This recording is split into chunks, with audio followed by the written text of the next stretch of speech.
Bonjour monsieur, bonjour et soyez les bienvenus à l'écoute de votre programme Le Monde Intervillage, une émission de sensibilisation contre l'immigration clandestine et de promotion des initiatives de développement local, offerte par votre association Village International des Médias, le droit de vie. Votre fidélité à ce programme nous honore.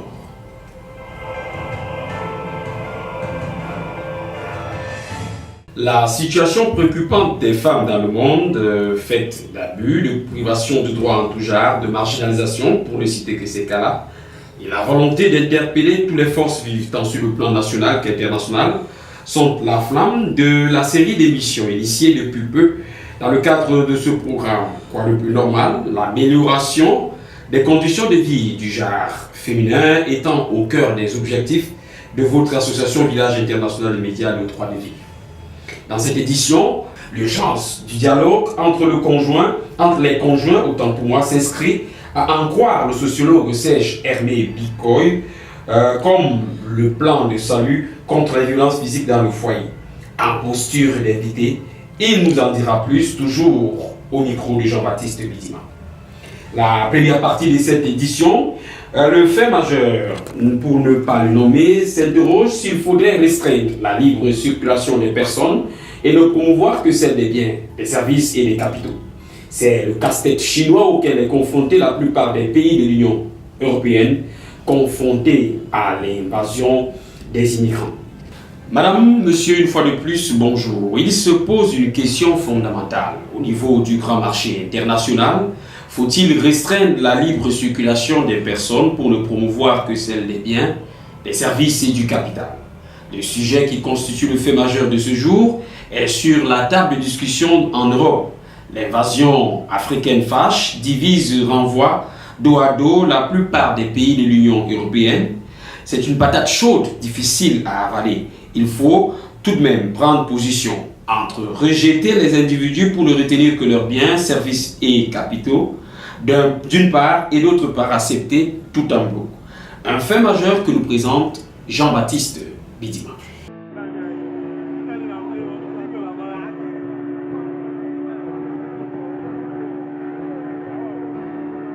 Immigration clandestine, voilà un serpent de mer que la plupart des pays européens semblent ne plus maîtriser. Dans le grand marché international, il faut restreindre la liberté de circulation des personnes pour ne promouvoir que celle des marchandises, des services et du capital. C'est là du moins la pensée des pays tels que la Suisse, l'Europe unie de Grande-Bretagne et l'Irlande du Nord pour arriver à combattre les migrants au sein de l'Eldorado européen. À l'heure actuelle, les réunions se multiplient et il faut trouver très vite des solutions efficaces. Question de mettre les nationaux européens à l'abri de l'invasion africaine. Les chefs d'État et de gouvernement réunis pour la première fois en 33 ans avaient décidé que jusqu'au 16 septembre dernier, l'Europe devait être plus attrayante afin de conquérir, entre guillemets, le cœur des citoyens. L'Afrique étant une réserve en matière première qui nourrit le continent européen, il y a lieu de se poser cette question. Peut-on vouloir le beurre et l'argent du beurre, à savoir conserver l'accès illimité au grand marché intérieur européen tout en restreignant le droit des citoyens communautaires à venir s'installer en Europe et travailler par la même occasion? La plupart des pays d'accueil des migrants sont donc dans le dilemme.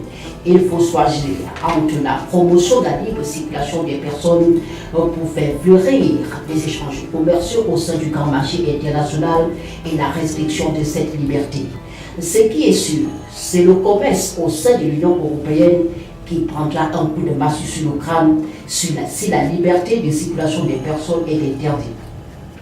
La politique liée à la perspective du Brexit met déjà au grand jour les effets pernicieux exercés sur la cohésion sociale de l'Union européenne.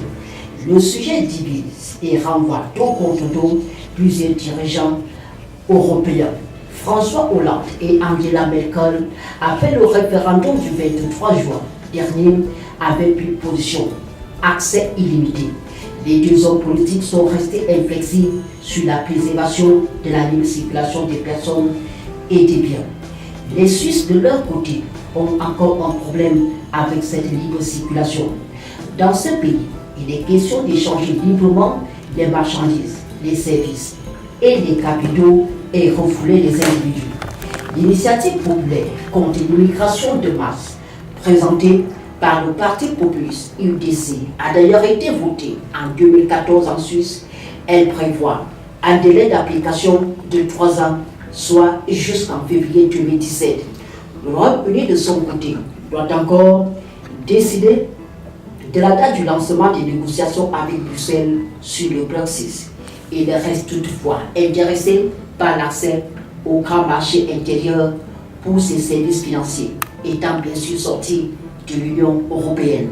La patate est chaude et elle le demeure.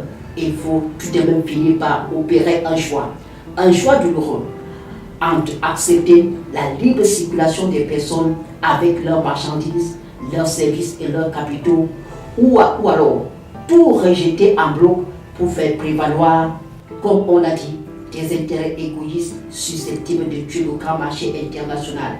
Ce qui est sûr, c'est que ce grand marché qui sera donc pris d'assaut si l'Afrique sombre, l'Europe va également sombrer, pensent la plupart des économistes africains et européens.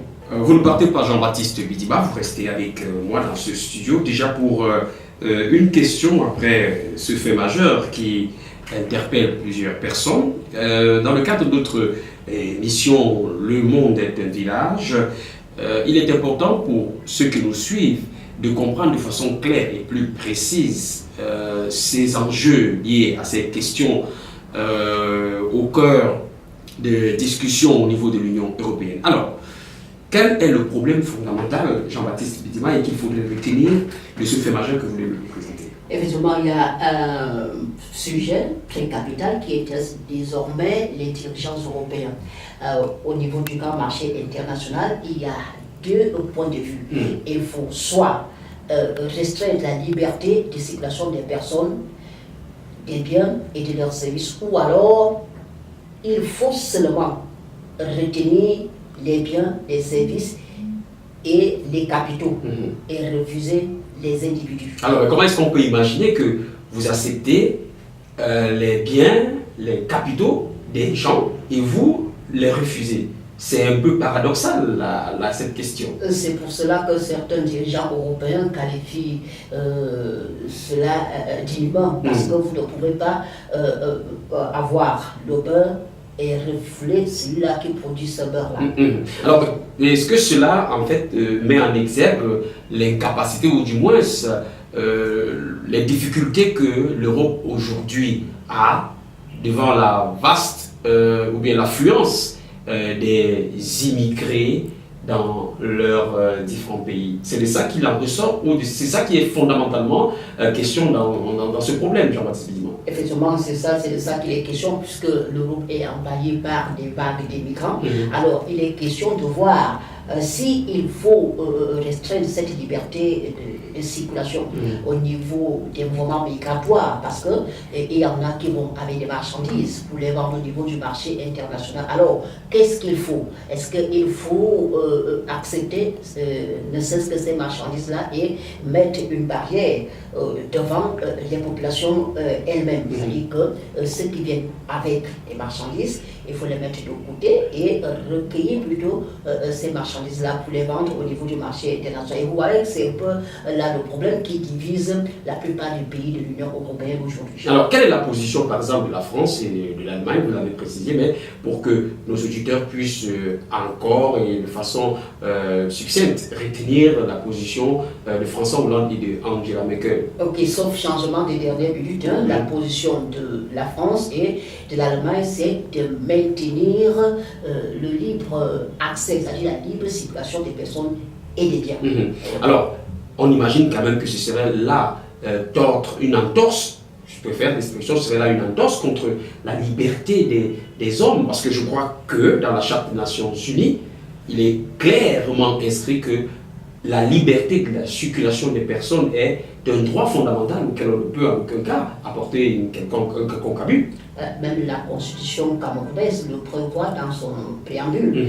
Et vous voyez que la plupart des pays dans le monde entier ont également adopté cette liberté de circulation. On a le droit de se fixer en tout lieu et en tout temps. Bon, maintenant, nous sommes au niveau des relations entre les États à partir du commerce. Alors, puisque les uns et les autres ont constaté qu'il y a des vagues d'immigrants clandestins qui arrivent en Europe et qui parfois posent des actes un peu, des actes délictueux, des actes conflictuels, des actes qui sont répréhensibles par la loi. Alors il faut déjà commencer par voir qui peut avoir accès à cet Eldorado-là. Alors là maintenant c'est à vous que je pose la question de façon personnelle. C'est inimaginable qu'on en arrive à cette disposition où les Européens ne voudraient plus. Les Africains, pour ne parler que pour le cas des Africains, puisque nous sommes Africains, et laisseraient libre cours à l'accès des produits africains dans leur marché. Vous savez, c'est à dessein que je l'ai évoqué dans ce fait divers. Vous savez, l'Afrique est le pourvoyeur des matières premières. Alors, vous ne pouvez pas... à ma connaissance, l'Europe ne peut pas se passer des matières premières africaines. Ce qui est sûr, c'est que l'Europe viendra toujours, elle va toujours solliciter ces matières premières-là. Alors, en les sollicitant, vous ne pouvez donc pas bénéficier de toute cette richesse aussi précieuse et dire que vous allez refuser les individus. Alors, soit vous acceptez et les biens et les individus, soit alors vous ne faites rien du tout. Parce que si vous continuez à jeter un coup d'œil sur les biens de l'autre, vous ne pouvez pas, c'est quand même illogique de venir, ou alors de convoiter les biens de quelqu'un et dire que lui-même il est il est persona non grata. Et on comprend pourquoi vous parlez d'égoïsme à la fin de votre papier. Effectivement. Merci Jean-Baptiste Bidima, vous ne partez pas, vous restez à notre compagnie. L'émission en ondes, c'est Le Monde est un village sur la 91.10 FM, un programme de sensibilisation contre l'immigration clandestine et de promotion des initiatives de développement local proposé et offert par l'association Le Village, le Village international des médias, le droit de vivre, une idée originale du docteur Tchara Essouma. Ce jour, on s'attarde un temps soit peu sur les ménages afin de voir avec vous le climat qui règne et qui prévaut entre les époux. Une descente sur le terrain a permis de savoir que plusieurs femmes mariées font face à des actes de violence de la part de leurs époux. Les clichés sont sombres entre bastonnades, gifles, coups de pied et blessures et la reprise de conscience sur un lit d'hôpital. La plupart des femmes ne savent plus à quel sein se vouer. Jean-Baptiste Bidima, première question. Vous en avez rencontré des femmes qui vous ont avoué, peut-être hors micro, qu'elles sont sujettes à des bastonnades dans leur foyer? Effectivement, j'en ai rencontré. Alors dites-moi, est-ce que vous avez senti que finalement les femmes ne sont pas toujours heureuses dans leur foyer à la faveur de ces bastonnades et ces violences physiques dont elles sont victimes? Est-ce que c'est un fait majeur dans notre société au point qu'il faudrait s'en inquiéter? Seulement Albert, c'est un fait majeur et nous devons vraiment tirer la sonnette d'alarme. Puisque quand vous voyez plusieurs femmes ici dehors, vous ne savez pas que dans leur foyer, elles brûlent. Elles brûlent effectivement parce que quand vous arrivez à assister à des scènes de bastonnade, parce qu'il faut vous dire une chose, il est d'ailleurs souligné, vous voyez un homme qui prend un cintre. Il le détache et il se met à fouetter sa pauvre femme. Il prend en fait, tout ce qui tombe entre ses mains. Ça peut être un couteau, ça peut être une maquette, pourvu que la femme sente mal. Et ce n'est pas du tout des choses à apprécier. C'est même très étonnant qu'au XXIe siècle, qu'on continue à observer des actes de barbarie de cette nature. Et dire que vous avez dit au départ à cette femme que vous l'aimiez, vraiment, c'est très regrettable d'ailleurs pour des époux, pour des personnes qui sont appelées à vivre ensemble jusqu'à la fin de leur jour. Alors là, je parle aux juristes de formation que vous êtes. Que dit la loi, par exemple, sur le cas des violences physiques dans le foyer? Est-ce qu'il y a des dispositions particulières que le législateur a prévues par rapport à ces faits-là? Je dois d'abord dire à tous ceux qui nous écoutent que nul n'est censé ignorer la loi. Ne posez pas des actes pour aller dire au juge du jugement que je ne savais pas. On ne va pas vous comprendre. Par conséquent, avant de poser un acte, il faut d'abord prendre du recul. Il faut interpréter tout ce qui arrive autour de vous et puis poser donc un acte. On dit bien un acte réfléchi. Parce que vous pouvez poser, en voulant peut-être taper sur votre épouse, juste pour la corriger, là voilà qui tombe et elle décède. Vous voyez, on va appeler cela une infraction prêtière intentionnelle.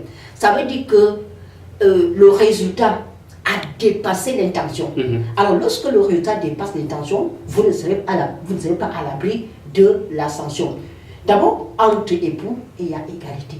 Ce que les uns et les autres doivent comprendre. Il y a égalité entre les sexes. On parle aujourd'hui de l'inclusion sociale. On parle de la peau genre. Ce sont des termes qui doivent amener les hommes à comprendre que les temps sont déjà suffisamment évolués.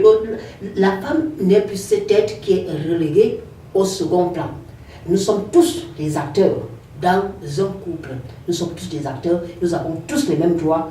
Alors, il ne s'agit pas de s'ériger en maître absolu et transformer votre ménage en un véritable jungle. Alors là, c'est un état de nature de Hobbes qu'il faille donc éviter.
Dans le vocabulaire technique et critique de la philosophie, André Lalande définit la violence comme étant l'usage illégitime de la force. Dans cette optique, elle est contraire à la raison et nul ne peut en tirer les effets bénéfiques. Le dialogue à lui seul peut résoudre tous les problèmes qui opposent les époux dans un foyer. Dixit Serge M. Bikoy, dans une interview accordée à Jean-Baptiste Bidima, je le disais tantôt, cet homme de médias et sociologue explique de façon sociologique cette volonté de puissance qui anime les hommes et qui les amène à reléguer leur épouse au second plan. C'est une interview à bâton rompu avec Jean-Baptiste Bidima que je vous propose de suivre tout de suite et nous nous retrouvons juste après.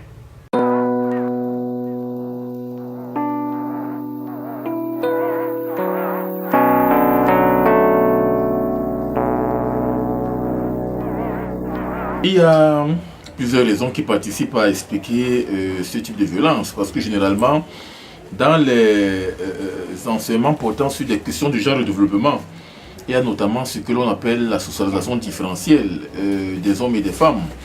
L'on se rend davantage compte que la façon dont chacun a été moulé dans un environnement socio-culturel est différente, suivant que l'on puisse davantage présenter un ensemble de préjugés culturels, un ensemble de stéréotypes sexistes, un ensemble de constructions sociales. Alors là, il y a un problème de genre, c'est-à-dire l'homme veut davantage faire émerger ce que nous appelons de façon scientifique la théorie de la domination masculine. Parce que véritablement, l'on constate véritablement qu'il y a un champ de rapport de pouvoir inégalitaire entre les hommes et les femmes. Les hommes veulent préserver cette domination masculine de manière que ils détiennent toujours l'autorité, le pouvoir et par conséquent l'influence sur la gente féminine. Par conséquent, vous allez constater que la femme est toujours cet être qui est considéré comme inférieur de par sa physiologie, de par sa physionomie, de par également sa morphologie. Et en ce sens, il y a un problème de fond. Ça, c'est de façon générale. Maintenant, si l'on rentre dans le cadre spécifique, l'on constatera qu'il y a un problème de fond en matière même de rapport interindividuel. Parce que l'on se rend davantage compte qu'aujourd'hui, du moins les recherches qui ont été menées par un ensemble de chercheurs en sociologie du genre, de même qu'en psychologie du genre, il s'avère que les hommes sont davantage les plus infidèles. Et aujourd'hui, il y a un complexe d'infériorité qui pousse justement ce dernier à masquer ce giron de l'infidélité là pour justement étendre son autorité sur la gente féminine, à tel enseigne que le pouvoir, l'influence et l'autorité restent et demeurent. Il y a donc un complexe de supériorité qui règne, comme je le disais tantôt, et qui incite ce dernier à faire prévaloir ce sentiment de pouvoir. Deuxièmement, il faut également noter que nous sommes là dans le sillage des responsabilités interindividuelles. Parce qu'en même temps, on peut imputer le tort à l'homme, on peut également imputer ce tort à la femme. Mais nous sommes là dans un jeu interindividuel où véritablement on se rend davantage compte que c'est l'homme qui maintient toujours ses prises de position sur la femme. La preuve en est que c'est l'homme qui est le chef de famille, c'est l'homme qui est le chef du ménage, c'est lui qui est, pour parler comme des latins, c'est lui qui est le pater familia. Et en ce sens, c'est lui qui est le garant de l'autorité familiale. Et c'est la raison pour laquelle on peut davantage constater que ces scènes de violence qui sont davantage exercées sur les femmes, c'est parce qu'il y a un souci de faire prévaloir en permanence cette domination masculine, de manière que la femme reste et demeure sous-évaluée, infériorisée et par conséquent dominée. Lorsque l'on jette un regard sur le fonctionnement d'un ensemble de ménages ou bien de structures familiales, l'on se rend compte que l'homme le fait par nécessité d'imposer sa domination, son pouvoir, son influence et son autorité sur la gente féminine. Parce que, vous savez, aujourd'hui, l'on peut certes avoir des critères essentiellement objectifs pour criminaliser l'être femme, mais il y a une intention masculine de pouvoir masquer ses torts, ses préjudices et donc ses péchés. C'est la raison pour laquelle il y a un problème de fond. On a donc l'impression qu'il n'y a pas un rapport interindividuel qui est marqué sur une certaine sincérité. Parce que celui qui veut même imposer cette puissance sur la gente féminine n'est pas véritablement blanc comme neige.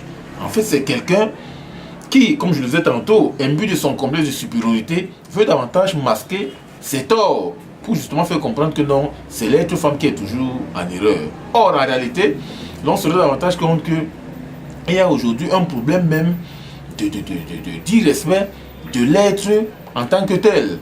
Parce que lorsque vous décidez qu'Oriam à vivre dans un foyer conjugal, il y a un ensemble de préceptes, il y a un ensemble de normes que vous vous fixez de manière que vous puissiez davantage à respecter scrupuleusement cela. Mais là, on se rend compte que chemin faisant, celui qui va davantage nourrir un ensemble de sentiments déterminés, parce que vous savez que l'homme est un intérêt satisfait, du temps, oui, vous aimez votre femme, mais ça ne vous dispense pas parallèlement de trouver qui est un deuxième, qui est un troisième, qui est un quatrième bureau. Même si cela se fait de façon officieuse, parce que l'on se rend compte que c'est dans d'autres types de relations. Or, nous sommes là dans le champ des rapports interindividuels où, véritablement, l'on se rend compte qu'il y a en permanence la fourberie, la tromperie, la mesquinerie, entre autres. Je pense manifestement que lorsque vous n'arrivez pas à vous afficher correctement, de manière que l'on peut davantage savoir que oui, voici la personne que je maîtrise fondamentalement, ça va poser toujours un problème. C'est la raison pour laquelle il y a un souci même de méconnaissance des uns et des autres. Parce que ça rentre là dans le sillage des individus qui se sont mariés peut-être spontanément ou bien qui n'ont pas pris le temps de se connaître préalablement, c'est-à-dire antérieurement, de manière que l'on peut davantage savoir voici tel comportement, voici telle pratique, voici telle mentalité de tel et de tel autre. Donc il y a nécessairement une volonté d'imposer sa puissance.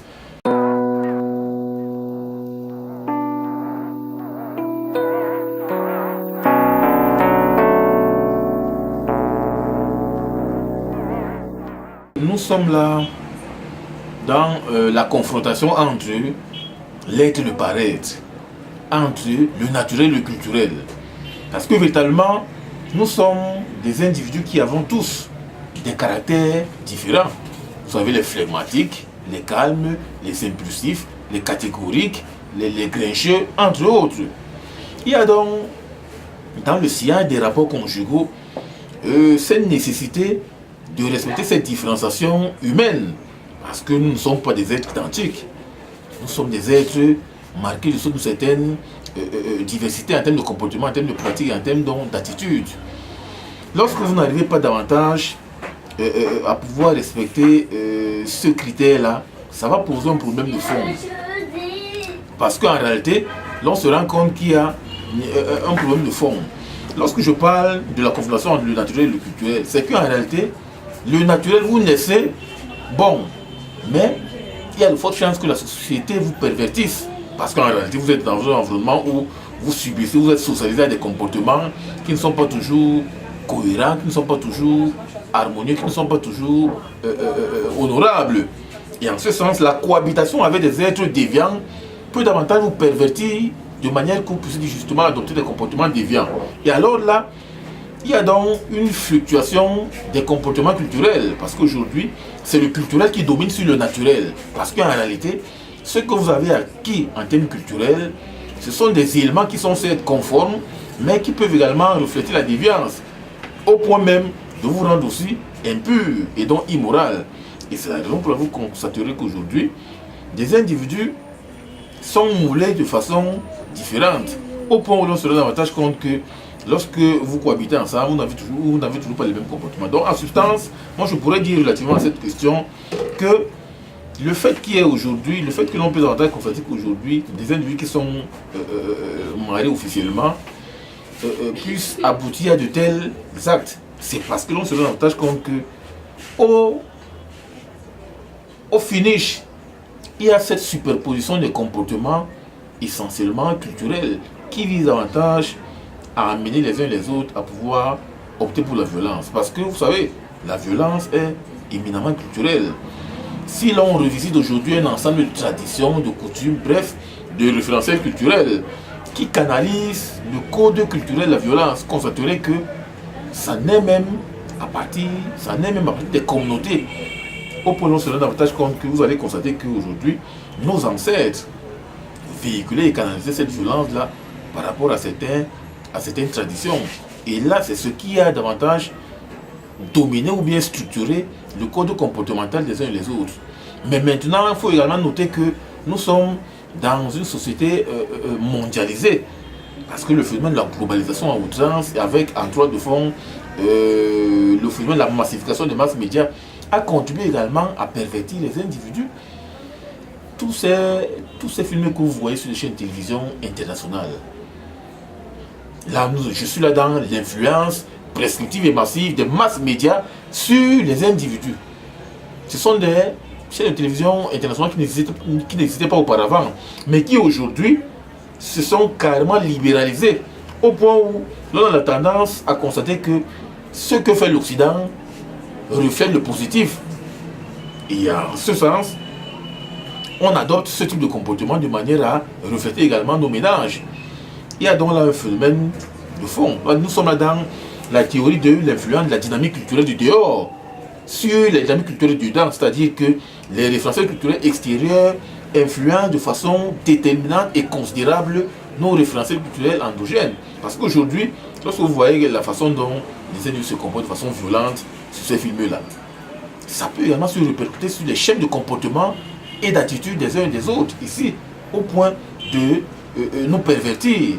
Donc il y a tout un ensemble de phénomènes que l'on peut relever, aussi bien à l'interne qu'à l'externe, qui visent davantage à modifier systématiquement et de façon critique le comportement de l'individu de manière que celui-ci puisse basculer, hélas, et malencontreusement, dans des schèmes de comportement essentiellement violents.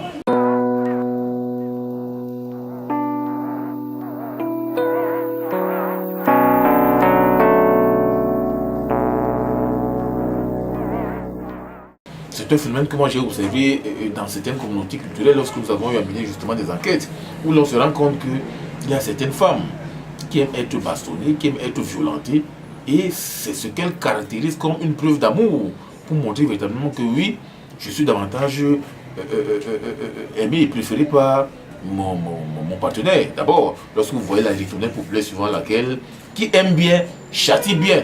C'est l'un des éléments qui caractérise essentiellement le ferment de cette culture qui existe notamment dans les comportements des êtres africains, notamment camerounais. Lorsque quelqu'un dit qui aime bien, châtie bien, c'est une ritournelle qui est a priori rejetée, mais qui sédimente davantage nos modes de comportement pour montrer véritablement que oui, si j'aime davantage ma femme, je peux également la violenter à temps et à contre-temps, à tort ou à raison. Et là, ça pose un problème. Or, en réalité, on se rend compte qu'aujourd'hui, il y a véritablement un problème de fond. Parce qu'en même temps, l'homme peut davantage, la femme peut davantage estimer être aimée, même étant violentée. En même temps, d'autres femmes combattent cela et estiment véritablement qu'il y a un processus de chosification de l'être femme. Parce que cette tradition qui vit davantage à faire accepter à la femme cette violence pour montrer justement que c'est une preuve d'amour, des féministes purs et durs, des féministes radicales, ne considèrent pas cela comme quelque chose de normal. Fort au contraire, il s'agit là d'une dynamique de chosification, d'aliénation et donc de pervertissement de l'être femme. Parce qu'en réalité, on est là dans le giron de la sous-évaluation des statuts, des fonctions, des rôles et par conséquent de la position de l'être femme. Et là, ça pose un problème. On est là dans la dialectique des rapports qui vise à constater que oui, d'une part, certaines femmes aiment cela, d'autre part, il y a d'autres qui contestent. Parce que vous allez rencontrer que dans les mouvements féminins, ce ne sont pas toutes les femmes qui normalisent et acceptent cordialement le processus d'acceptation de cette violence-là. Et c'est ce qui pose un problème de fond. Nous sommes donc là dans une société qui est davantage caractérisée par cette différenciation-là, au point où l'on se rend davantage compte qu'aujourd'hui, il y a un problème de fond. Certes, culturellement, c'est accepté parce que les ancêtres ont davantage établi cette culture-là, mais en réalité, le vent des mouvements féministes nés depuis le début des années 90 a contribué davantage à déconstruire ce type de pensée pour aujourd'hui faire émerger justement la posture de l'autonomie et de l'indépendance de l'être femme qui ne veut plus également se faire violenter. Donc ce sont des éléments qu'il faut accepter de façon relativisée.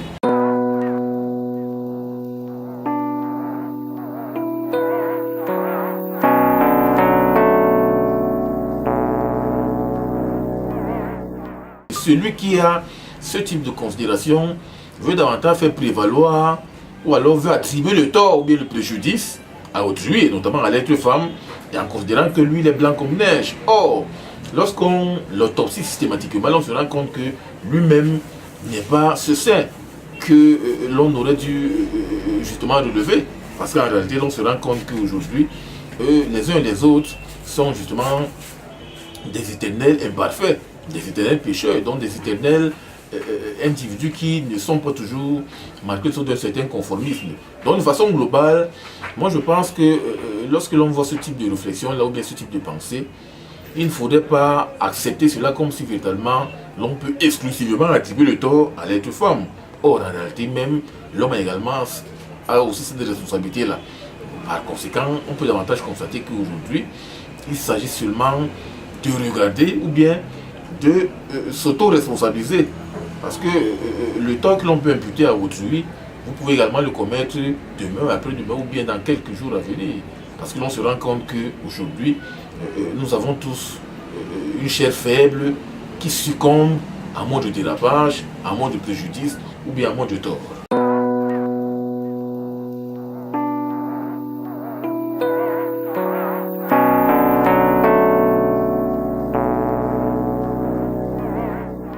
La violence est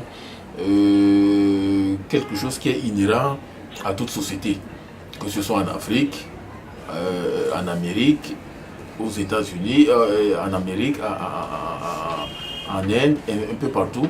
La violence structure le code de comportement des uns et des autres. Nous sommes dans une société véritablement où on se rend compte qu'en même temps on peut noter des êtres qui sont calmes, en même temps on peut également noter des êtres qui sont par essence violents. Donc c'est quelque chose que l'on peut relativiser suivant l'appartenance à des communautés, suivant l'appartenance à des sociétés, donc suivant l'appartenance à un ensemble de groupes culturels qui sont déterminés. Mais dans le contexte typiquement africain, notamment camerounais, vous constaterez qu'on ne peut pas se départir de ce type d'attitude, parce qu'en réalité, on se rend compte que les uns et les autres basculent dans ce comportement, sous prétexte qu'il y a une théorie culturaliste qui a davantage fait émerger cela depuis des années. C'est pour cela que je relevais tout à l'heure la dimension des traditions, des coutumes, des rituels et donc des représentations sociales et culturelles qui canalisent cela. Lorsque vous naissez dans un environnement où la culture vous prédispose à ce type de violence, de par même la socialisation différentielle des garçons et des filles, c'est ce qui va vous mouler davantage du point de vue même de votre cursus vital. Lorsque vous vivez également dans une société qui est carrément mondialisée et libéralisée, comme je le disais tantôt, parce qu'aujourd'hui, ces masses médias qui se sont transplantés dans le contexte africain n'ont pas toujours des comportements qui sont assimilables à quelque chose de conforme à notre culture. Et vous savez que dans ces films-là, il y a beaucoup plus d'actes de violence qui peuvent participer à déconstruire, à reconstruire même notre modèle comportemental, de manière que nous succombions également à de telles pratiques. Donc avec ce complexe des déterminants qui sont endogènes et exogènes, on ne peut pas se libérer de ces actes violents. Parce qu'en réalité, on se rend compte que la société qui évolue avec un ensemble de référentiels diversifiés vise davantage à plonger l'individu dans ce type de violence. Mais maintenant, il faut véritablement qu'il y ait une certaine responsabilité individuelle, de manière que ce type de violence ne soit pas généralisé dans l'ensemble des groupements culturels. Sinon, l'on pourra basculer véritablement dans une société où la violence régnera en permanence. Aucune étude n'a été publiée pour davantage traduire que la violence calme la femme. C'est vrai que ça peut être un calme relatif ou bien un calme circonscrit. Mais vous savez, chasser le naturel, il revient au galop. Donc vous pouvez estimer que ça continue à calmer à un certain moment, mais à d'autres moments, il y a ressurgissement d'autres types de comportements. Donc, moi je pense que lorsque l'on a affaire à une telle pensée, c'est à circonscrire en fonction d'une périodicité déterminée. Mais maintenant, il y a un travail permanent qui devrait davantage être mené dans le cycle de la responsabilité interindividuelle. Parce qu'on est là dans un jeu où on devrait canaliser les uns et les autres. Vous savez, il y a certains théoriciens qui ont estimé que la violence ne résout pas des problèmes. Vous avez des psychologues, des anthropologues, des sociologues qui ont travaillé là-dessus. Et d'autres qui estiment également que la violence résout les problèmes. Donc nous sommes là dans la confrontation des individus qui n'ont pas toujours les mêmes appréhensions. Ça peut résoudre un problème dans un contexte social déterminé, mais ça ne peut pas également résoudre le même problème dans un autre contexte social. Donc tout est relatif. Si dans le sud ça peut résoudre ce comportement, vous n'êtes pas sûr que dans le nord, dans l'extrême nord, à l'ouest, dans le nord-ouest, ça pourrait également résoudre ce type de comportement. Donc il faut percevoir ce type de pensée en fonction d'une certaine relativité de la donne culturelle.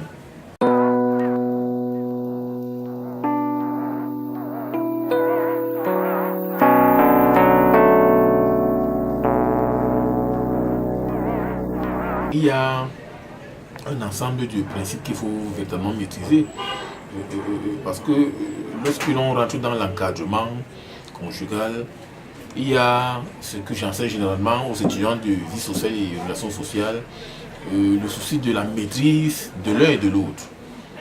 Se maîtriser soi-même et maîtriser autrui. Se maîtriser soi-même, c'est maîtriser ses caractères, ses comportements, ses attitudes, ses pratiques, bref, tout ce qui relève de sa vie sociale. Maintenant, maîtriser également autrui, c'est-à-dire c'est maîtriser également les mêmes éléments qui te concernent.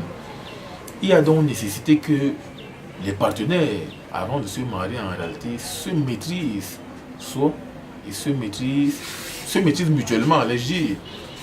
Parce que lorsque vous aurez maîtrisé au moins les 70% des comportements de votre partenaire, vous avez la chance de constater que vous saurez avec qui vivre. Vous devez également maîtriser son circuit environnemental. Parce qu'aujourd'hui, on n'a pas souvent l'occasion de connaître à quelle société on appartient. Chaque individu est moulé par son environnement. Il faut également savoir avec qui votre partenaire a vécu durant les années antérieures. Dans quel type d'environnement? Est-ce que c'est dans un environnement violent? Est-ce que c'est dans un environnement calme? Est-ce que c'est dans un environnement belliqueux? Lorsque vous saurez cela, vous saurez véritablement comment manager ce type de comportement. Donc c'est un travail qui est permanent et qui devrait se faire même avant le mariage. Parce qu'aujourd'hui, on se rend compte que les individus se marient sans même se maîtriser fondamentalement. Et là, ça pose un problème.